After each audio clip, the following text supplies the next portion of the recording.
인사하고 시작하죠. 반갑습니다. 네, 안녕하세요. 반갑습니다. 일단은 이제 우리 야간반, 일단 본격적으로 시작할 거고요. 야간반 같은 경우에는 제가 꼭 드리는 말씀이 이제 본업이 따로 있으시고 내가 요걸 따서 뭐 지금 하든 나중에 하든 어쨌든 한 방의 승부를 봐야 되기 때문에 꼭 반드시, 본업 끝나시고 퇴근하셔서 오셔야 돼요. 그래서 따로 내가 시간을 내서 공부하겠다라는 마음보다는 내가 이것을 시험 치는 내년 10월 마지막 주 토요일까지 변치 않고 하겠다라는 마음만 있으면 합격할 수 있는 시험이니까요. 반드시 좀 잘 참고해 주고요. 그리고 두 번째로 부탁드리고 싶은 것은 혹시나 강의가 밀리게 되잖아요. 좀 듣기가 싫어요.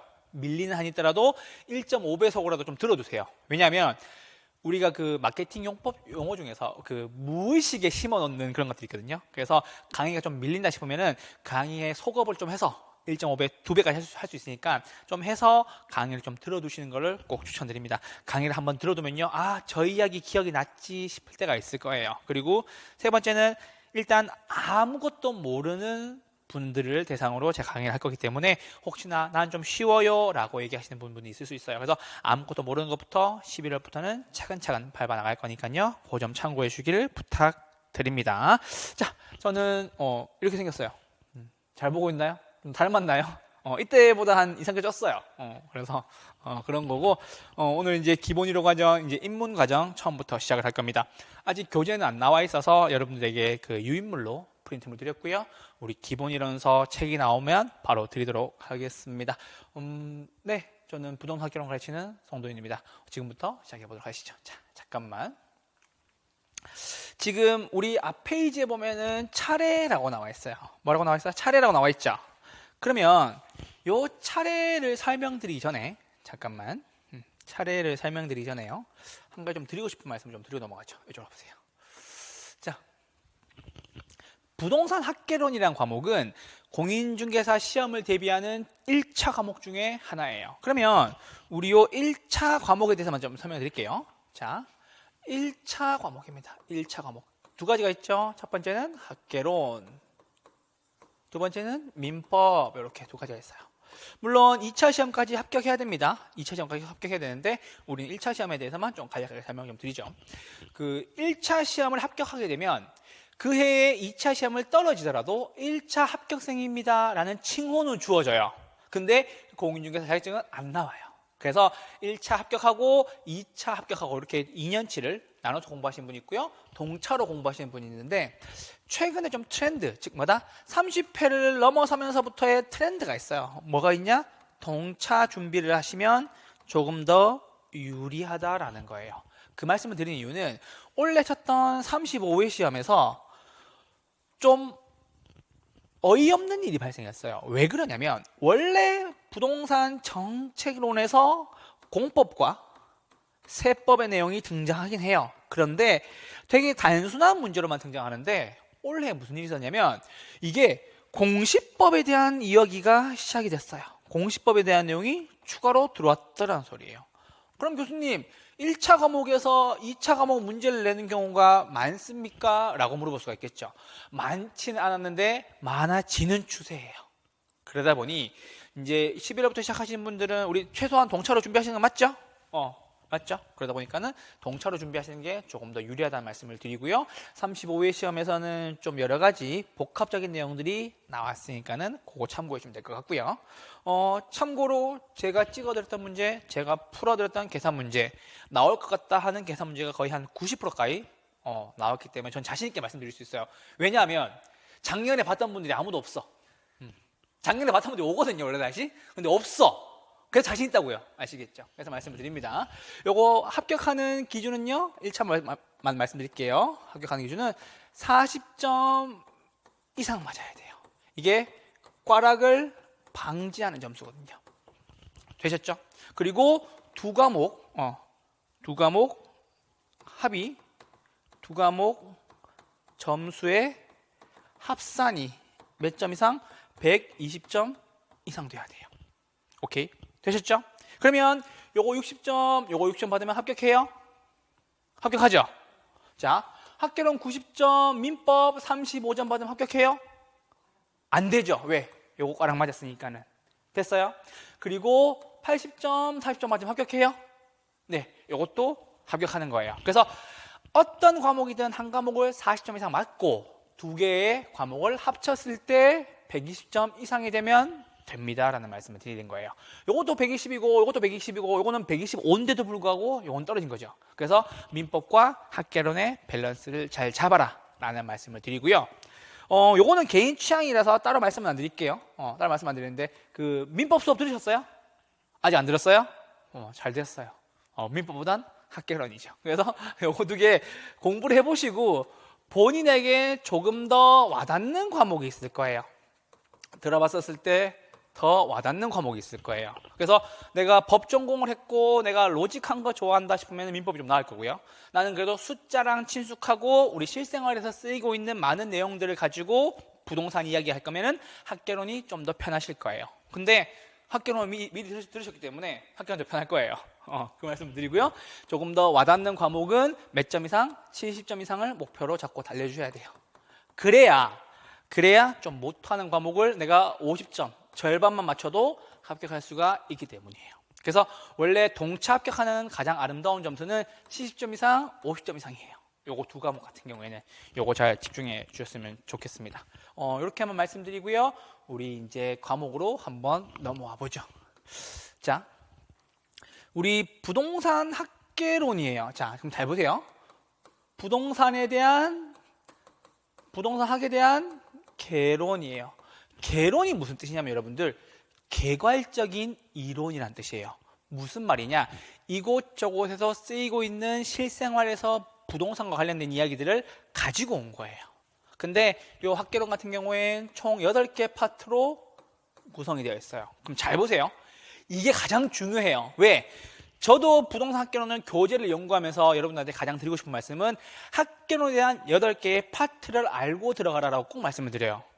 그래서 우리 왜 그런 경우 있잖아요. 사람들 많을 때 이렇게 그 사람의 얼굴 이렇게 기억해 놓으면 그 사람을 다음에 만났을 때 기억하기 쉽잖아요. 그러니까 이름만 기억해 놓으면 누군지 몰라. 근데 얼굴의 특징을 기억해 놓으면 다음에 만났을 때 익숙하단 말이에요. 그 말씀을 드릴 거예요. 자, 그러면 부동산 학개론은 총 8개 파트로 구성되어 있어요. 첫 번째 파트는 총론이에요. 첫 번째 파트는 총론이에요. 총론에서 뭘 배울 거냐면 야, 부동산이 뭔데? 야, 토지 용어 정리는 뭐가 있는데? 부동산은 어떠한 특성을 가지고 있는데 그걸 배울 거예요. 그게 다예요. 근데 되게 독특하게도 원래 35회 시험에서는 여기다가 공시법도 집어넣고 등기법도 집어넣고 해가지고 문제가 까다롭게 나왔어요. 근데 제가 작년부터 계속 이야기했거든요. 총론 어렵다, 총론 어렵다, 총론 어렵다. 왜? 총론이 어려운 이유가 있죠. 단 한 가지. 뭐가 있다? 첫 번째 문제라서 그런 거예요. 우리 그 애기 키워보시면 어머니들 아실 텐데 왜 큰 애 키울 때는 조금만 열나도 막 병원 데려가야 되고 조금만 이렇게 몸 안 좋아도 막 병원에 물어보고 그러잖아요. 근데 둘째 키울 때는 그 얘기하죠. 야, 물 먹여서 재워. 보리차 좀 끓여 먹이고 이불 좀 덮어줘. 이런 얘기 하죠. 그런 것처럼 우리가 시험장에 들어갔을 때 이제 9시 반부터 문제를 풀 텐데 극도로 긴장해 있는 상태에서는 이 문제를 보잖아요. 그러면 떨린다고. 실제로 어떤 분들 손을 펄펄 떨어요. 진짜 보면은. 제가 시험장에서 봤거든요. 이렇게. 그냥 시험지를 본 게 아니라 행동을 본 거라고요. 전 여유가 있었으니까, 시험 칠 때. 그래서 총론 같은 경우에는 여기 가장 중요한 게 쉽다. 난이도는 극하예요. 난이도는 극하인데 이게 어렵게 느껴지는 이유는 단 하나죠. 왜? 처음 해보니까. 처음 만나는 거니까. 그래서 이게 첫 문제로 등장할 가능성이 굉장히 높으므로 좀 주의해 달라는 말씀을 좀 드립니다. 아시겠죠? 그래서 제가 작년에도 올해도 매년 드리는 말씀이 그거예요. 총론에서 3문제 나오거나 4문제 나왔을 때 3문제 풀었다, 그날 시험 합격한 거예요. 고민할 필요가 없어요. 그래서 총론이 어렵지는 않은데 떨리는데 그 떨림이 끝나는 게 여기서 승부가 나요. 사실은 그래요. 그래서 철저히 공부하셔야 돼요. 그래서 말씀드리는데 우리 그렇잖아요. 왜? 처음에 이렇게 바짝 긴장하고 있다가 문제가 술술 잘 풀리잖아요. 그러면 오케이 싶을 때가 있잖아요. 됐다. 그럼 되거든요, 실제로. 그렇게처럼 총론 같은 경우에는 이거 첫 파트에서 나올 수 있으니까 이거 잘 정리를 해주세요. 오늘 저와 함께 할 겁니다. 자, 두 번째 파트는 경제론이에요. 경제론. 여러분들을 붙잡고 있는 가장 첫 번째 파트이기도 합니다. 어렵습니다. 난이도는 상입니다. 근데 요거 제가 전공이거든요. 전공인데 제가 요거를 예전에 학창시절에는 과외도 해보고 해보면서 느꼈던 게 쉽게 설명할 수 있는 방법이 분명히 있어요. 함수라든지 아니면 이렇게 관계라든지 이런 부분들을 제가 쉽게 설명해 드릴 테니까는 요거는 시간을 들여서 공부 좀 해주세요. 대신에 저만큼 쉽게 가르치는 사람이 없다고 저는 자부합니다. 왜냐하면은 나중에 들어보시면 아세요. 왜 함수 모양이 이렇게 생겼는지부터 시작해서 어떤 거를 수요량의 변화, 어떤 거를 수요의 변화로 부르는지, 어떤 글자만 보여도 이렇게 푸는 겁니다라고 떠오르실 거라고요. 그래서 올해 같은 경우에는 35회 시험에서 이런 말이 있었죠. 혹시나 균형이라는 말이 나오면 문제는 두 파트예요 라는 거예요. 균형이란 글자가 보이고 밑에 지문이 글자로 되어 있어서 푸는 방법과 밑에 내용이 숫자가 나온 경우에 대해서 푸세요 라고 얘기했었어요. 그래서 오죽에 둘 다 실제 다 나왔죠. 그래서 이런 말씀을 드리는 겁니다. 경제론 같은 경우에는 제가 전공했던 과목이기도 하고 제가 또 가장 자신 있게 설명드릴 수 있는 부분이니까요. 한번 들어보시면 절대 후회 안 하실 겁니다. 자, 세 번째는 시장론입니다. 자, 시장론 같은 경우에는 전반부와 후반부로 나뉘는 특징이 있어요. 전반부에서는 부동산 시장에 대한 이해를 바탕으로 할 거예요. 여러분들 부동산 시장 가보면은 정보를 알고 있는 사람이 있고 모르는 사람이 있죠. 맞죠? 그러면은 정보를 아는 사람은 원래 가격에 살 거지만 정보를 모르는 사람은 어떻게 돼요? 뒤통수 맞죠? 비싸게 사죠? 그런 것들에 대해서 설명을 드릴 거예요. 우린 그것을 정보의 비대칭성이라고 부르거든요. 그래서 쉽게 설명드리면 나는 알고 너는 모른다 이런 느낌이에요. 그렇게 정리하시면 되겠고, 후반부가 좀 문제가 됐는데요. 이 후반부가 왜 문제가 되냐면 학자가 등장해요. 학자. 총 시장론에서는 18명 등장해요. 자, 그럼 잠깐만 우리 이제 한 번에 외웁시다. 이거 맨날 가끔씩 이렇게 욕해도 되냐고 이렇게 물어볼 때가 있는데, 시장론이죠. 학자 등장해요. 몇 명? 18명 아니에요. 시장론, 욕은 못하겠어요. 저는 방송 중이니까. 복습하실 때 시장론, 학자 몇 명? 이렇게 하시면 돼요. 그래서 저한테 학자 배우셨던 분들은 학자 문제가 4문제, 5문제 나오잖아요. 다 웃으면서 풀어요. 학자 이런 명이잖아. 끝. 학자가 몇 명인지도 모르고 들어간 사람이 너무나도 많아요. 너무 답답해요. 이거 주장해서 학자 몇 명이냐고요? 18분이요. 전 18분이라고 하지만 여러분이 가서 복습하실 때는 18분을 하시면 되겠죠. 그래서 저한테 막 이렇게 막 나중에 밴드에서 이렇게 얘기하세요. 교수님 학자 몇 명 맞죠? 맞아요. 막 이러면서 어쩌라고. 그런 경우가 많으니까는 참고해 주시면 되겠습니다. 특히나 시장론에서는 학자 내용을 자주 물어봅니다. 이번에도 4문제 정도가 나왔었죠. 설명드릴 거고. 자, 그 다음은 정책입니다. 그럼 잘 보세요, 이제. 자, 요게 부동산 학개론의 전반부에 대한 4가지 파트인데, 첫 번째 총론, 경제론, 시장론, 정책론. 요게 전반부예요. 그럼 잘 보세요, 여러분. 잘 봐봐. 나 봐봐. 부동산이 뭔지 물어봤죠. 경제론에서는 수요와 공급을 배울 거예요. 부동산을 사고 싶은 사람과 부동산을 파는 사람. 파는 사람은 두 가지로 나뉘겠네요. 새로 집을 지어서 파는 사람이 있을 거고, 재고를 파는 사람이 있겠죠. 그거에 대한 관계를 정립하는 거예요. 됐어요? 그럼 이 수요 공급을 가지고 부동산 시장이 나오겠네요. 그래서 전반부를 이해하시면, 자, 여기서 마지막에 전반부 첫 번째 정책론으로 진행합니다. 부동산 시장에 맡겨두면 제대로 돌아가겠어요? 아니면 막 난리 나겠어요? 난리 나죠? 그래서 무엇을? 정부가 시장에 개입하게 된다라는 거예요. 무엇을 가지고? 부동산 정책을 가지고. 이게 끝이에요.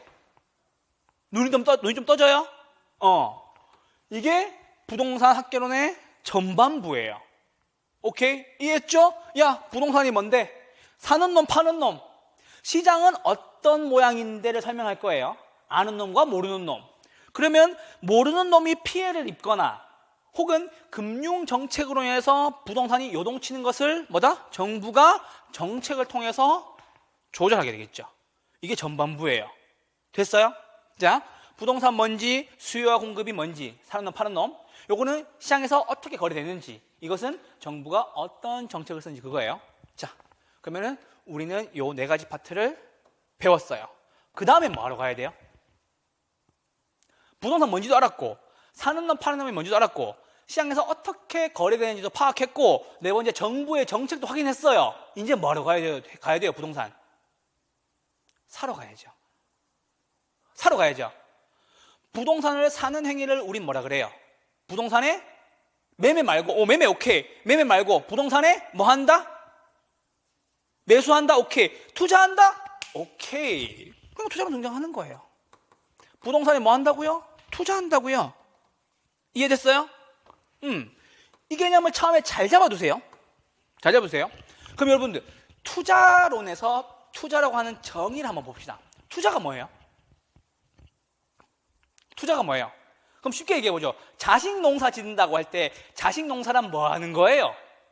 학원비는 지금 쓰죠. 좋은 대학을 가는 게 목표라면 좋은 대학은 언제 가요? 19살 돼야 가죠. 그러면 돈은 언제 나가요? 나중에 나가요? 지금 나가요? 지금 나가죠. 수학은 언제 걷어요? 나중에 거두죠. 투자의 정의가 그거예요, 여러분들. 제가 요 내용을 가지고 정확하게 정리해서 말씀드릴게요. 현재의 확실한 소비를 통하여 미래의 불확실한 수익을 꾀하는 짓을 투자라고 얘기해요. 그럼 자식농사도 똑같은 말 아니에요? 학원비 언제 나가요? 지금. 대학교 언제 가요? 19살 돼서. 맞죠, 여러분들? 그래서 부동산 투자로는 현재 내가 쓴 돈과 이 쓴 돈을 통해서 나중에 벌어들일 돈을 비교하는 거예요. 그게 다예요. 이걸 모르면 투자론 영원히 틀리는 거고요. 이걸 알고 배우기 시작하면은 투자론 다 맞출 수 있어요. 난이도는 역시 극상입니다. 근데 여러분 말씀드리죠. 투자론을 이렇게 가르치는 사람 없습니다. 들어본 적 없잖아요. 투자는 그런 거예요. 현재 확실한 지출을 통해서 뭐라고요? 미래 불확실한 이익을 꾀하는 거라고요. 됐어요? 이게 투자의 개념이에요. 이걸 알고 계세요? 그래서 투자론 난이도가 좀 어려울 거고요. 요거는 열심히 공부해 주셔야 됩니다. 이거 열심히 꼭 공부해 주셔야 됩니다. 근데 열심히 공부할 필요도 없어. 노래 부를 거예요. 노래 부를 거예요. 노래 부를 거예요. 나중에 후기 보시면 아시겠지만 이렇게 부른 노래가 있어요. 들어보세요. 이 노래는 듣고 가세요. 어쩔 수 없어. 노래 좀 해요.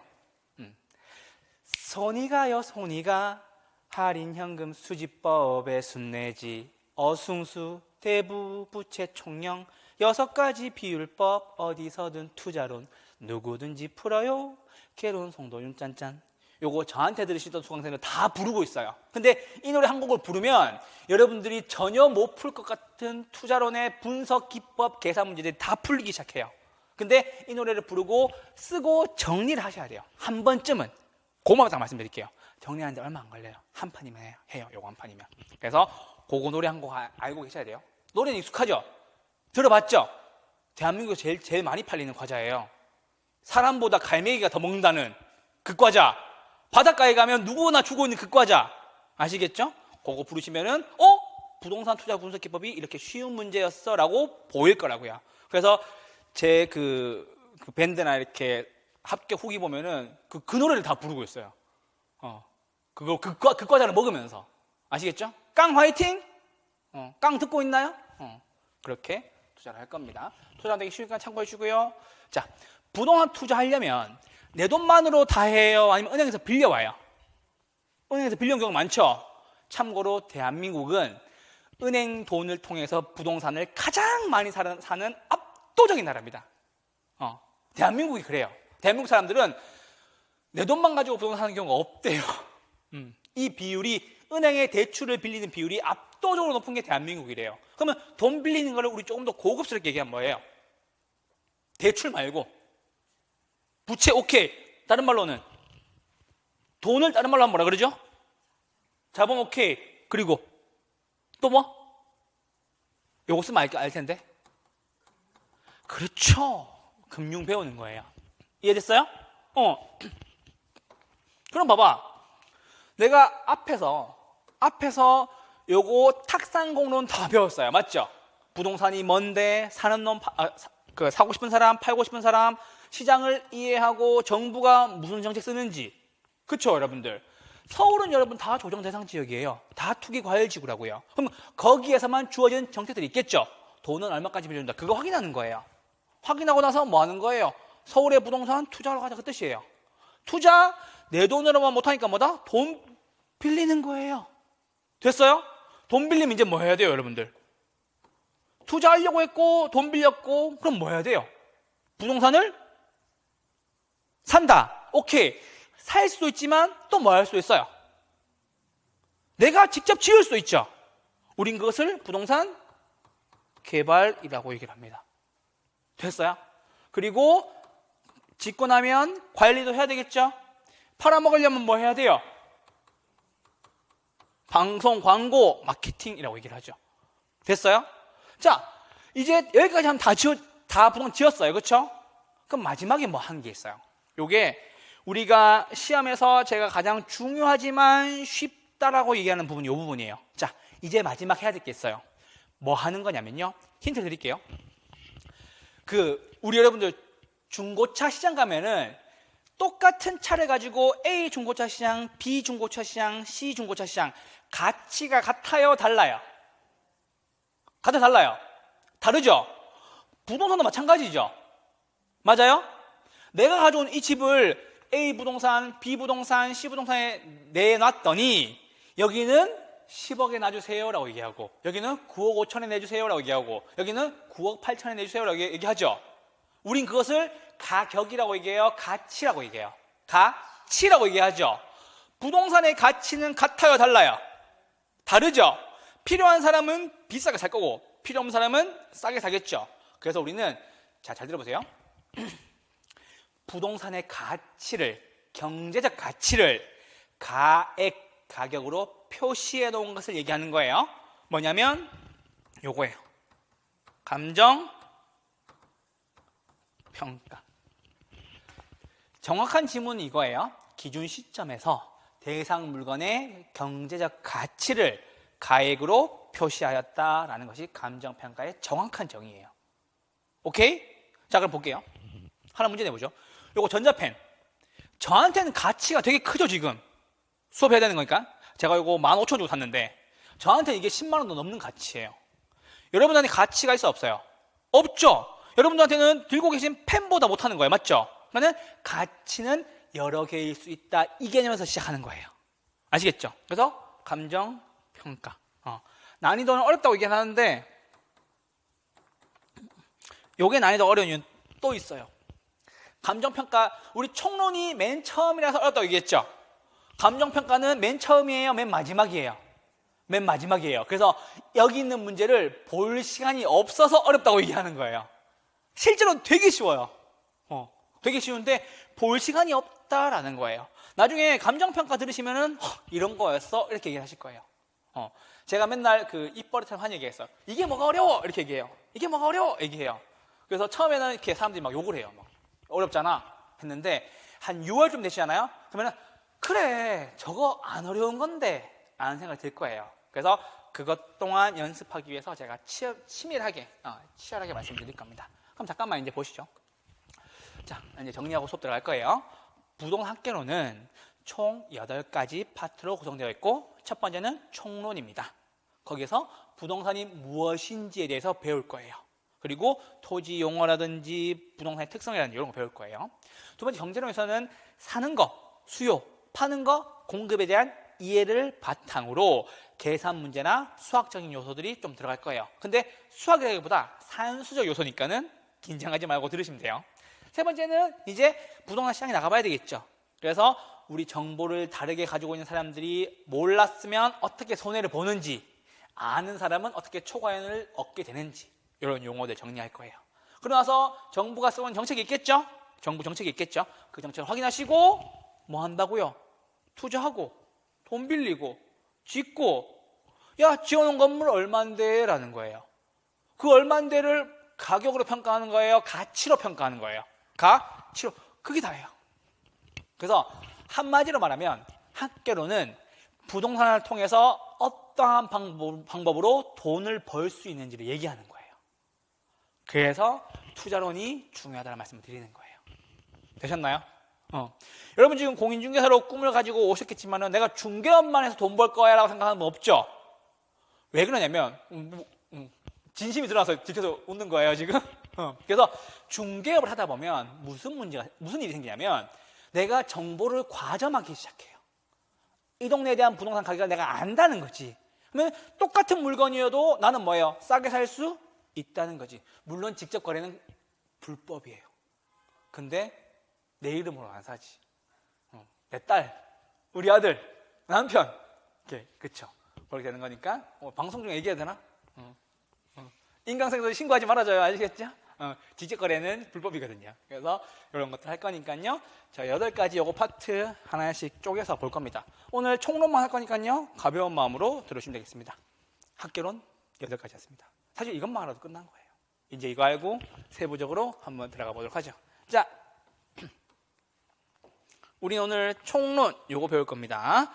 쭉 넘어와 주세요. 쭉 넘어와 주시고, 자, 기본서입니다. 아직 기본서가 안 나와서 여러분들에게 유인물로 제공을 드렸고요. 일단 16페이지 부동산학의 체계 요거 봐주시면 되겠습니다. 자, 체계는 26회에서 잠깐 물어본 적이 있는데 여기서 요즘에 시험에 안 나와요. 그래서 나오는 추세가 아니기 때문에 일단 가볍게 보는데, 부동산 활동의 능률화, 원리와 응용기술 요건 됐고요. 됐고 하나만 체크해주시고, 자, 요거는 기출 지문만 하나 보시면 됩니다. 부동산학은 토지 및 그 정착물에 대해서 직업적, 물적, 법적, 금융적에 대한 제 측면, 제가 뭐예요 여러분들? 이거 한자예요. 무슨 뜻이에요? 제. 들어보셨던 거는 제반 사항에서 많이 들어보셨을 거예요. 제가 뭐예요? 다른 말로 하면 모든이라는 뜻이에요. 됐어요? 그럼 여러분들 이런 말 들어봤죠? 야, 제반 사항에 대해서 확인해봐 라는 말 들어봤을 거예요. 그쵸? 그러면 모든 기반이 되는 상황이라는 뜻이에요. 거기에 관련된 모든 사항을 알아본다라고 해서 제라는 말을 쓰는 거예요. 뒤에 썼을 거예요. 이게 한자예요, 한자. 모두 제자, 모두 제자. 모두 제자를 쓰는 거예요. 제가 한자 자격증도 있거든요. 걱정하지 마시고 따라오세요. 모두 제자라는 뜻이에요. 그래서 모든 측면을 연구한다. 됐다, 알겠다. 이렇게만 넘어오시면 됩니다. 자, 그리고요. 잠깐 넘어오시면, 자, 부동산의 복합 개념 요거 하나만 체크해 주세요. 요거 다시 계속 배울 거니까. 이게 여러분들을 끝까지 괴롭힐 거예요. 근데 알고 가면은 괴롭히는 게 아니고, 알고 가면은 끊임없이 쉽다라는 얘기예요. 자, 부동산을 복합 개념으로 나눌 때 3가지로 나눠요. 뭐로 나누냐? 법률적, 경제적, 기술적으로 나눠요. 됐나요? 우리는 기술적 개념을 물리적 개념이다 라고도 얘기를 하고, 이거는 유형적 측면이에요. 경제적 개념과 법률적 개념은 무형적 측면이다. 요게 가끔 물어보긴 하는데 잘 안 나오니까 참고만 말씀드립니다. 복합 개념은 몇 가지? 3가지. 법, 경, 기. 법경은 무형이에요, 유형이에요? 무형이고, 기술적은 유형이다라는 거. 요거 하나만 체크해주세요. 잘 안 나와. 괜찮아요. 어차피 영원히 할 거야. 이거는 끝까지 나와요. 그러니까는 지금 당장 외우라 말씀드리지 않습니다. 쭉쭉 넘어와 주시고요. 자, 학무적 성격 요거 하나만 치고 넘어가시죠. 자, 여러분들이 부동산을 배우시면서 부동산은 순수 과학이에요? 순수 과학 아니죠? 순수 과학은 이렇게 막 생물 이런 것도 순수 과학이에요. 한 가지 분야 보는 것은. 근데 부동산학 같은 경우에는 종합 과학이고 응용 과학이고 사회 과학이고, 그리고 구체적 경험이 있는 거죠. 추상적인 거 아니죠? 막 허수를 본다던가 그런 거 아니에요. 우주를 보는 거 아니고 규범 과학이고. 요거 하나만 체크해 주세요. 그래서 뭐가 아니다? 순수 과학이 아니다. 여기 하나 밑줄. 자연현상 연구하는 자연과학 아니다. 체크. 요것만 체크해 주시면 됩니다. 뭐 아니라고? 순수과학 아니라고. 뭐 아니라고? 자연과학 아니라고. 자연과학은 생물 이런 거잖아요. 아시겠죠? 그래서 언제나 부동산학은 종합, 응용, 사회과학 이런 것들인 겁니다. 이렇게 정해주시면 되겠습니다. 자, 이제 쭉쭉 넘어오시고요. 자, 부동산에 대한 지도 이념입니다. 효율성입니다. 형평성입니다. 요거 2개 동그라미 해주세요. 효율성과 형평성. 효율성과 형평성 동그라미 해주세요. 자, 여러분 한번 물어보죠. 그거만 체크하고 적어보세요. 나 봐야 돼. 자, 효율성을 민간에서 추구할 것 같아요? 정부에서 추구할 것 같아요? 효율성인데 민간. 맞죠? 내가 최대한 효율적으로 이득 볼 수 있는 걸 따지겠죠. 우리 소위 말하는 그 가성비도 효율성이에요, 여러분들. 맞죠? 가성비. 우리 어느 밥집 갔는데 돈을 한 10,000원 줬는데 10,000원보다 훨씬 더 큰 만족감 먹고 왔어요. 그럼 뭐라 그래요? 아, 가성비 좋다라고 얘기하죠. 효율성의 끝판왕이다라고 얘기하는 거죠. 이게 민간 부분에 대해서 최유효 이용. 무슨 말이냐? 최고, 최선의 이용을 하였다라는 거예요. 가장 유효한 이용을 하였다, 그 뜻이죠. 됐어요? 그래서 우리 가성비 좋았다, 효율성 끝장났다 하는 것이 뭐예요? 10,000원 주고 30,000원어치만큼 배불리 먹었다라는 거죠. 우리 늘 그 얘기해요. 우리 술집 가거나 식당 가도 사장님 갈비 3인분 같은 2인분 주세요라고 얘기하죠. 그럼 뭐 하는 거예요? 다 이거예요. 3인분 같은 2인분. 이게 뭐다? 민간 부분. 왜 하는 거예요? 최유효 이용. 가장 잘 쓰려고. 아시겠죠? 돈은 적게 주고 많이 먹고 싶어가지고 사장님 저희 3인분 같은 2인분 부탁드립니다 라고 얘기하죠. 그러면 어때요? 사장님은 네 하고 그냥 가죠. 그리고 3인분 줘요, 2인분 줘요. 2인분밖에 안 주죠. 그런 거예요. 그래서 효율성의 원리가 되겠고요. 형평성은 이제 정부가 등장하는 거예요. 배분을 위해서. 그러면 민간이 아니고 당연히 공공부분이 되겠는 거겠죠. 그래서 공평한 분배가 목표다라는 얘기입니다. 아시겠죠? 이렇게만 봐주시면 되겠습니다. 자, 그럼 봐봐요. 임대주택 요거 저소득층을 돕는 거죠. 누진세 요거 세금 내는 건데 어느 과세 구간을 깨기 시작하면은 세금 많이 내는 거죠. 개발권 양도제도는 체크만 해두시고 제가 설명드릴게요. 나중에, 지금 말고 나중에 좀 설명드릴 거예요. 뒤에 있으니까 개발 양도제 하나 체크해주세요. 자, 요거 미국 이야기하면서 제가 재밌게 이야기해드릴 거예요. 그리고 합법성의 원리입니다. 됐습니다. 이렇게 하지만 보시면 됩니다. 자, 이제 쭉쭉 넘어오세요. 됐어요. 여기서 나올 게 없으니까 됐고, 쭉쭉 넘어오셔가지고 어디까지 넘어오시냐? 부동 속성 넘어가시고 쭉쭉 넘어오셔서 개념과 분류 챕터 2 여기까지 넘어오세요. 앞부분 다 설명을 드렸어요. 이건 어려운 거 없었으니까 말씀드리고, 개념과 분류 여기서부터 본격적으로 시작을 할 겁니다. 자, 우리 교재 보시면은 교재 갖고 계신 분들은 요거 개념에 대해서 이만큼 출제가 되었다라는 거예요. 그러면 보세요. 제가 아까 우리 총론 배우면서 가장 중요하게 생각한 게 뭐였죠? 야, 부동산이 뭔데 여기 들어있는 거예요. 총론의 포인트는 부동산에 관련된 용어랑 부동산이 뭔지를 배우는 건데 어디에 들어있다고? 부동산 개념이 들어있겠지. 맞아요? 오케이. 자, 그럼 보세요. 이쪽으로 넘어가세요. 자, 이제 부동산의 개념이 등장합니다. 부동산은 영어로 리얼 에스테이트라고 이야기를 합니다. 혹시나 나중에 중개사 자격증 따시거든, 내가 영어를 좀 할 줄 안다, 그럼 등록하세요. 외국인을 대상으로 중개업을 해주는 업소들이 있어요. 몰랐죠? 그거 자기가 살고 있는 시군구에다가 나 이거 영어 되는 부동산으로 등록해 주세요라고 얘기하면은 나중에 의뢰가 들어오면은 외국인 분들을 이거 부동산 중개업소로 소개시켜 주기도 해요. 몰랐죠? 그래서 부동산학은 뭐라 그런다? 리얼 에스테이트라고 표현을 합니다. 됐나요? 우리 아까 배웠던 거 복합 개념의 부동산 있었죠? 몇 가지가 있었어요? 3가지. 맞죠? 복합 개념의 부동산은 3가지 뭐가 있었죠? 법. 무슨 경기? 경기. 됐죠? 야구 경기 이런 거 아니에요. 법 경기. 됐어요? 농구 경기, 골프 경기 아니야. 무슨 경기? 법 경기. 됐죠? 법률적, 경제적, 기술적 이렇게 있어요. 그래서 아까 말씀드렸던 거 법률적 개념과 경제적 개념은 무형이에요, 유형이에요? 무형 측면이에요. 자, 여기서 한번 볼게요. 이제부터 중요합니다. 여기 하나 별표해 주세요. 여기 하나 별표해 주세요. 거의 다 나옵니다. 별표 2개 해주세요. 출제가 된다고 봐야 되는 거니까. 자, 우리 복합 개념의 부동산을 3개로 나눴죠. 첫 번째 뭐였죠? 법률적 측면. 자, 법률적 측면 들어갑니다. 법률적 측면은 크게 협의와 광의로 나눠요. 무슨 말이고 하니, 교수님, 부동산의 복합 개념의 부동산을 법률적으로 봤었을 때 좁은 개념으로 보면 민법상 토지 및 그 정착물입니다 라는 거예요. 민법까지 해드리면 민법 99조 1항에 나와 있습니다. 그래서 민법 99조 1항에 뭐라고 나와 있냐면 부동산은 토지 및 그 정착물이다 이렇게 나와요.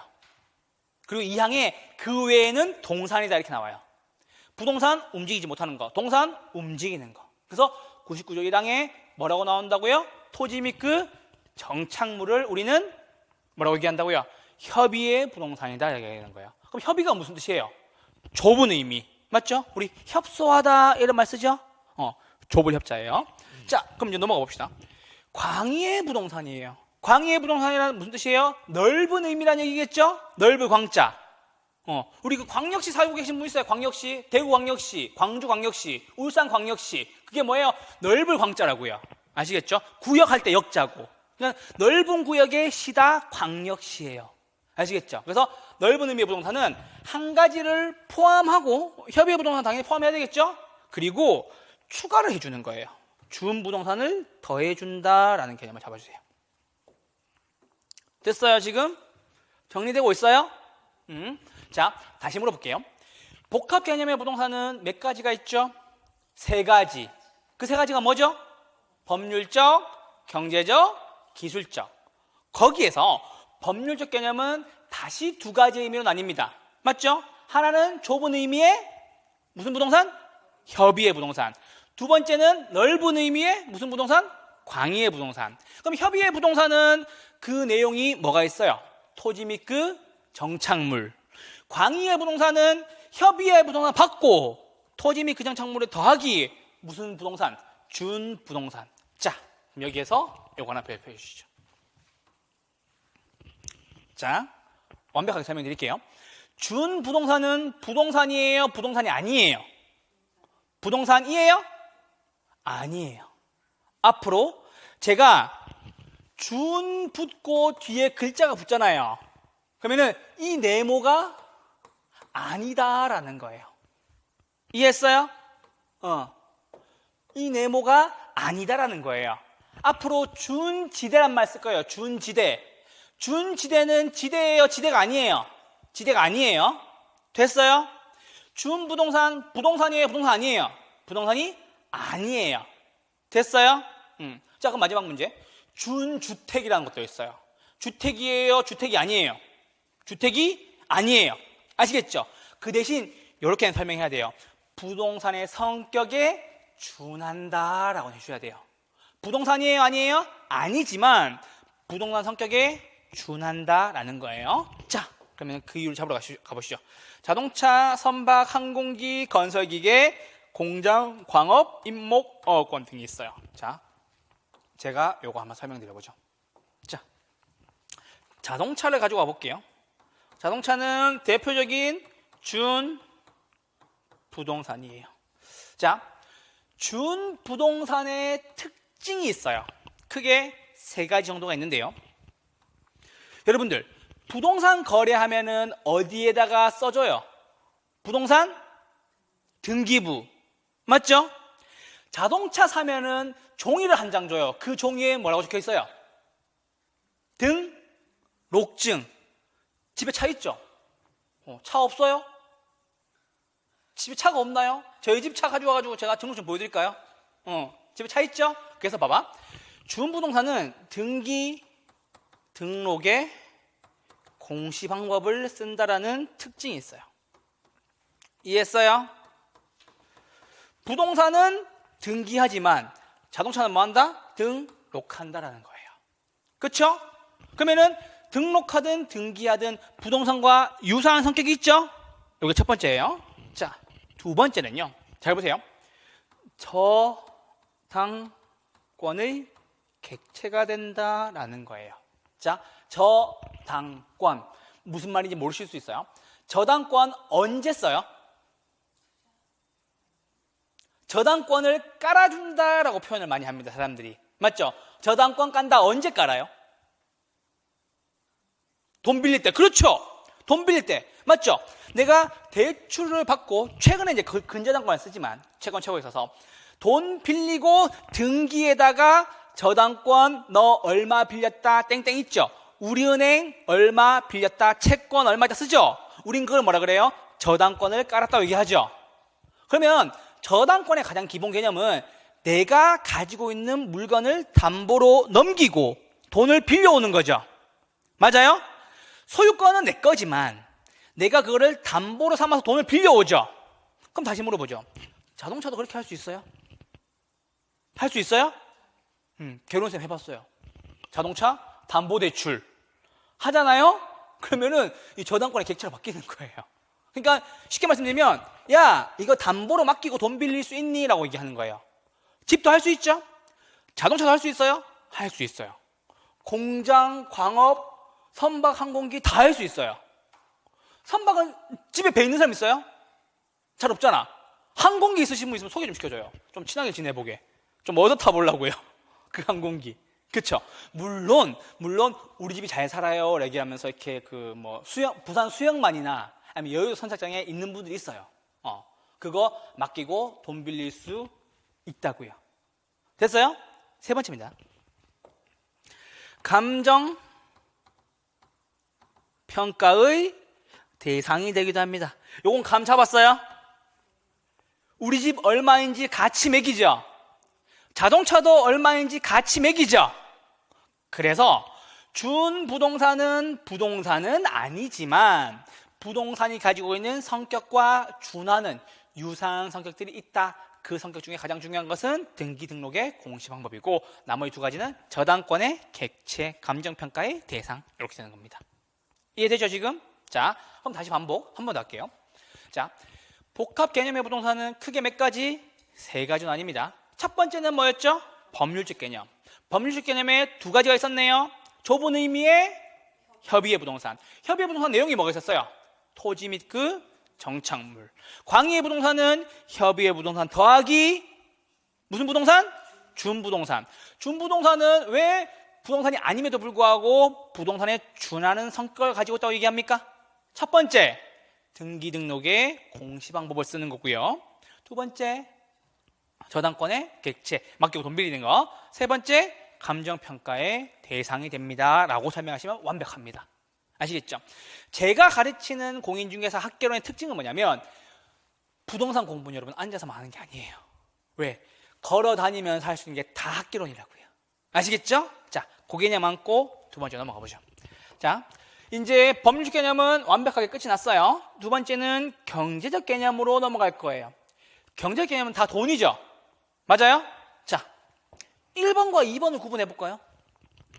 자산도 돈이고 자본도 돈이죠. 차이는 뭐예요? 차이를 설명해 주세요. 자, 잘 보세요. 자, 이쪽으로 와봐. 괜찮아. 자, 10억대에 좀 작네. 자산가가 있다라고 합시다. 이 사람 부러워요, 안 부러워요? 그래, 부럽지 않죠? 좋습니다. 안 부럽대. 좋아, 안 부럽대.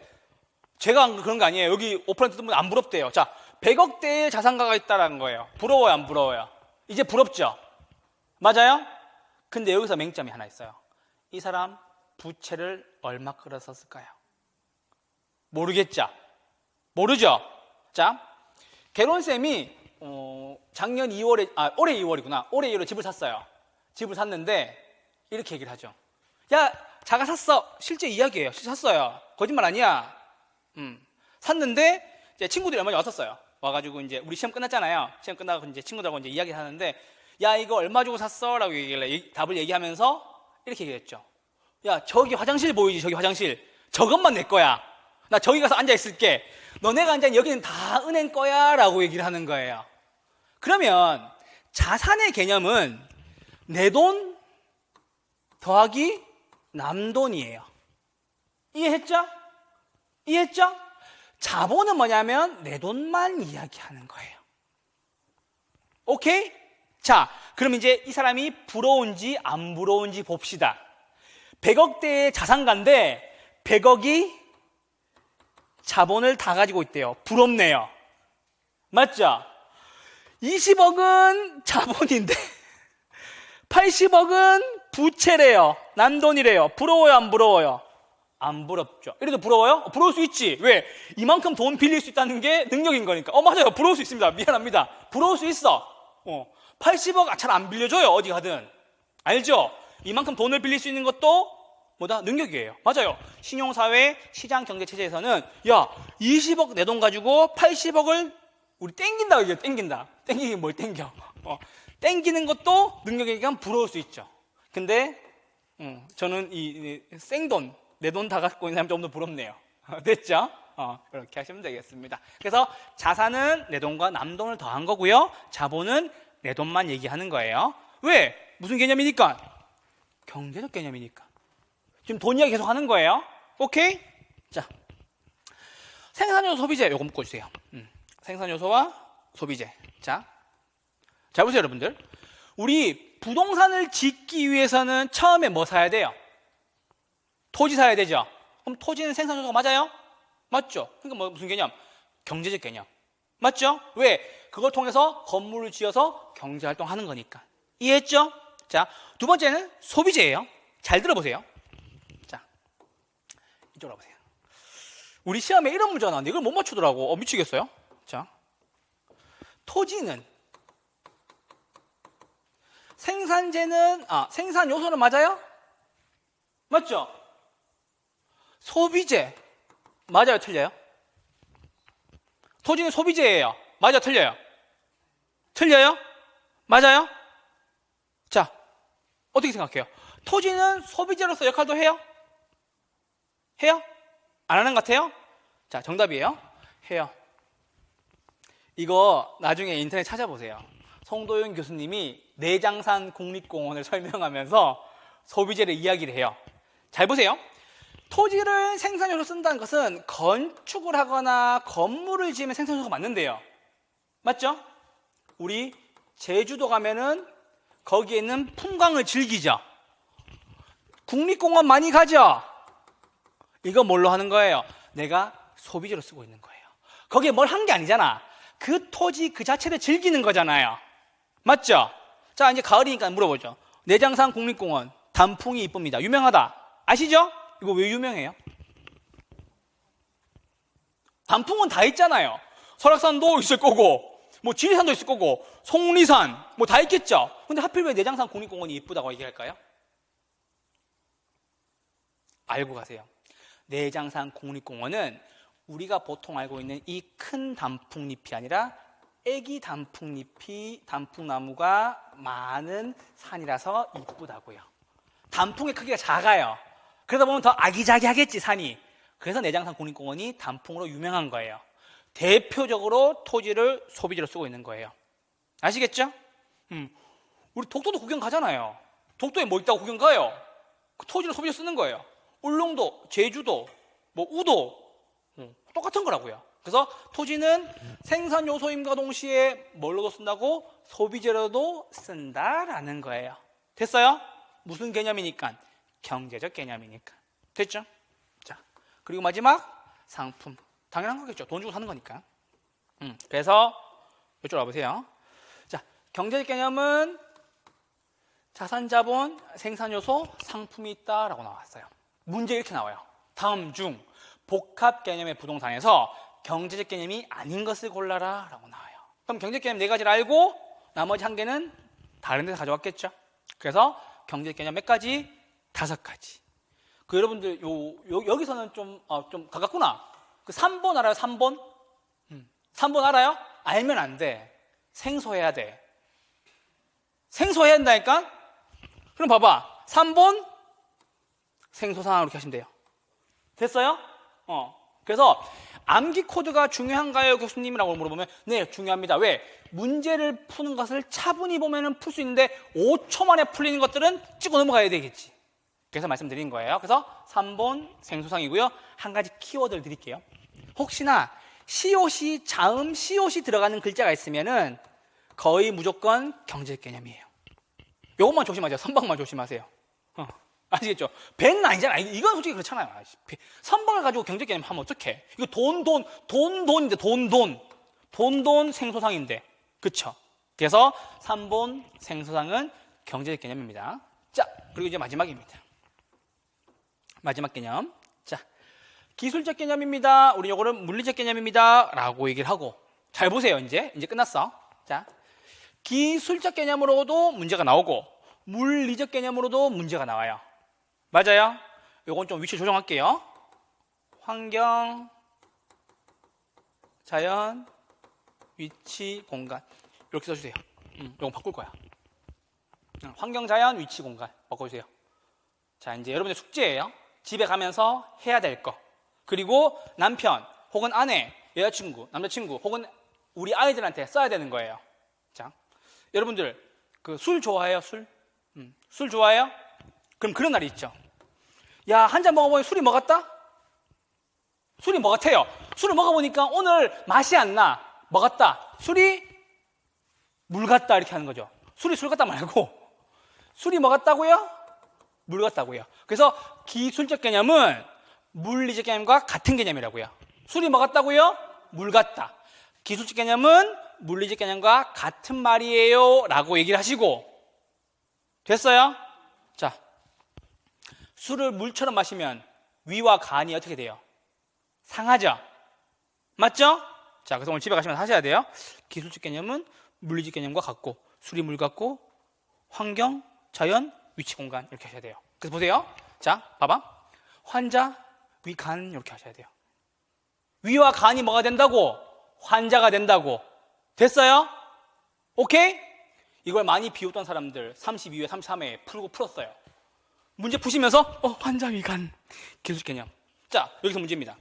다음 중 복합 개념의 부동산에서 기술적 개념에 속하지 않는 것을 골라라 라고 얘기를 하고 요거 4개를 쓰고 한 가지를 어디서 땡겨오겠어요? 여기서 땡겨오겠죠.